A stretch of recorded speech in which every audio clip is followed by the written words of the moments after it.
How's it going, everybody? Mr. Boulder back. Hoping that you're all well, looking after yourselves, all the usual business. I'm back tonight with an album review, and this is the first of many videos I'm going to do. How this come about is a while back I started listening to a lot of albums I've not listened to before for a long time, where my opinion was that I thought they were okay, but I listened to them for a long time. And some of them that I went back to absolutely blew me away. And I couldn't believe I was of the opinion that they were just okay albums. I've listened to some stuff that was just absolutely fantastic. So decided to sort of dive into doing some album reviews. But for the first one, I decided to go back to an album that has been the cause of the most amount of heat I've received on YouTube since I started my channel about a year and a half ago. Today I'm talking about Iron Maiden's second album, Killers, which came out in 1981. If you're not familiar with the background to this, I ranked Iron Maiden's studio albums a while back, and I placed their second album, Killers, in last place.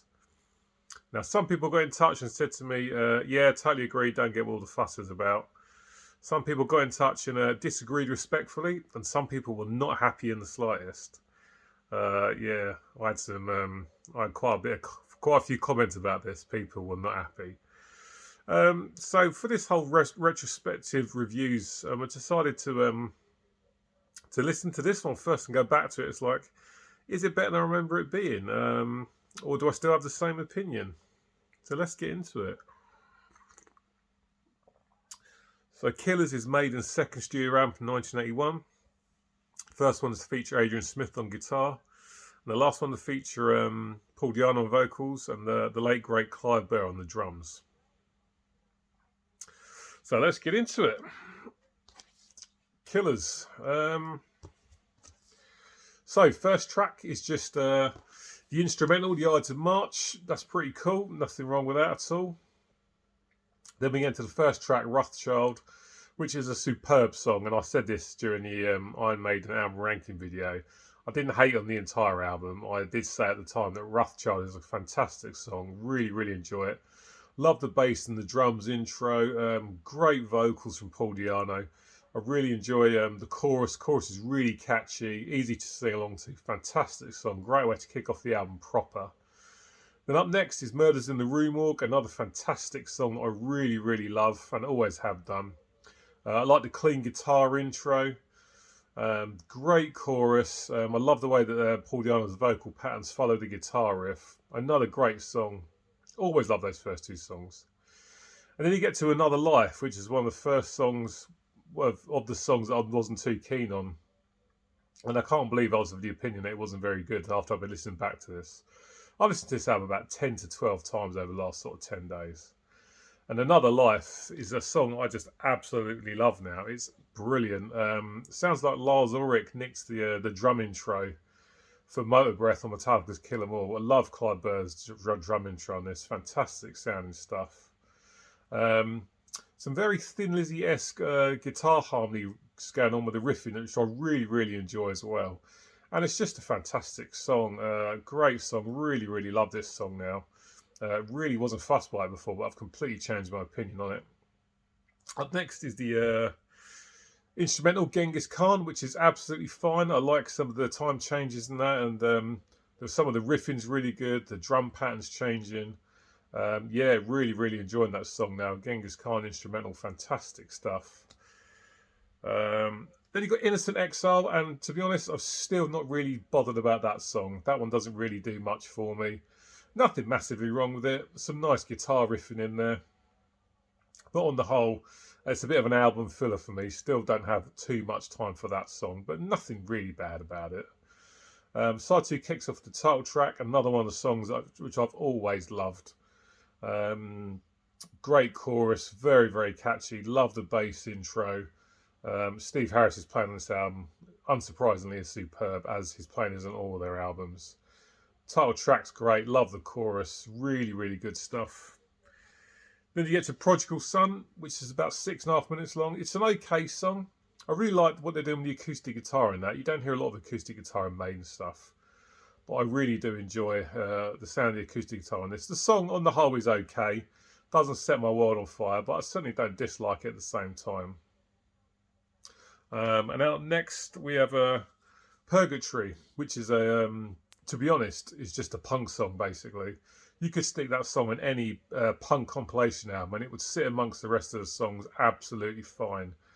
Great track, really enjoy that one. Like I say, definite punk vibe about it. A song that I really enjoy now, and I really didn't have any time for it before. But I've changed my mind. Much better opinion of that song now. And then with Drifter, which, yeah, is a quite good song. It's not one of my favourites on the album, but I do like it. Again, enjoying the riffing at the start of the song. Love the way the bass follows along with the guitar line as well. Sounds good. One of the things I do like about it is the sort of frantic pace of the song. Paul Di'Anno's vocals, again, sounding really good. He really sort of gets going towards the end with some of the screams that he's doing. Really enjoy that one. Sorry, I really enjoy the vocals. Not one of my favourite songs, but still pretty cool. And I'm just going to touch on Innocent Exile. Not Innocent Exile, Twilight Zone, which is not on this LP copy, but it's on my CD from the remastered version from 1998. That's a good song. I don't mind that. Again, not a knockout, but a good song nonetheless. Again, like the guitar riffing in it. And during the vocals, I like the way that Paul Di'Anno is ramping up the vocals as it goes throughout the choruses in that song. Pretty good song, that. Not sure why it wasn't on this the first original run of the album, but it came out, I think, as a single at some point. And it's on my CD, my remastered CD from 1998. So there we go, Maiden Killers. Revisit this one quite a bit recently. Was not a fan of it at all, really, the first time around. So yeah, that's what I think of the songs, and I've been listening back to this recently.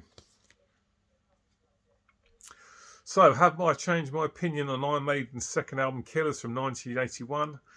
Yeah, absolutely. I have to say, I almost can't believe now that not too long ago I didn't think much of this album. I'm listening back to it now and really enjoying it, actually. Would I still rank it bottom of the pile? No, I wouldn't, actually. I mean, it wouldn't be shooting far up the ranking, I have to say, because there's still many other albums that I enjoy of this, but I definitely wouldn't rank it bottom of the pile anymore. Clive Burr's drumming on this is absolutely superb. Really good. You listen to some of the beats he's playing, fantastic stuff. As much as I like Nico McBrain, it would have been good to see Clive stick with Maiden for a while and see what else he could have done with the band.